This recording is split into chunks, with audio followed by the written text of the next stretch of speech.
વલસાડથી સમાચાર કે જ્યાં વાપીમાં ભંગારના ગોડાઉનમાં આગ લાગી છે। વાપીના કરવડ વિસ્તારમાં ભંગારના ગોડાઉનમાં ભીષણ આગ લાગી છે। 11 ફાયર ફાઇટરની ટીમ જે છે તે હાલ કલાકોની મહેનતથી આગ પર કાબૂ મેળવવાની તજવીજ ધરી રહી છે। આગને પગલે સમગ્ર વિસ્તારમાં નાસભાગ મચી ગઈ છે। તો વાપીના કરવડ વિસ્તારમાં આગ લાગવા પામી છે। 11 કલાક ફાયર ફાઇટરની મહેનત બાદ આગ પર કાબૂ મેળવવામાં આવ્યો છે। દૃશ્યોમાં જોઈ શકાય છે કે આગની જ્વાળાઓ વિકરાળ હતી અને આ પ્રચંડ આગને લઈ અને આસપાસના વિસ્તારોમાં દોડધામ મચી ગઈ હતી અને લોકો પણ આગને જોઈ અને થોડીવાર માટે અસમંજસમાં મુકાયા હતા। જો કે આગ પર કાબૂ મેળવવામાં આવ્યો છે।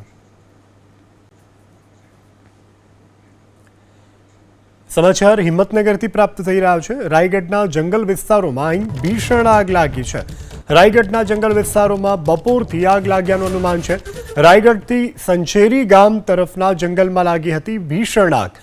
આગમાં વ્યાપક પ્રમાણમાં વનરાજી બળીને ખાખ થઈ છે। વન વિભાગની ટીમે આગ પર કાબૂ મેળવવાના પ્રયાસો હાથ ધર્યા છે। તો દ્રશ્યોમાં જોઈ શકાય છે કે ધુમાડાના ગોટે ગોટા જંગલ વિસ્તાર તરફથી નીકળતા જોવા મળી રહ્યા છે। વનરાજી બળીને મોટા પ્રમાણમાં ખાખ થઈ છે।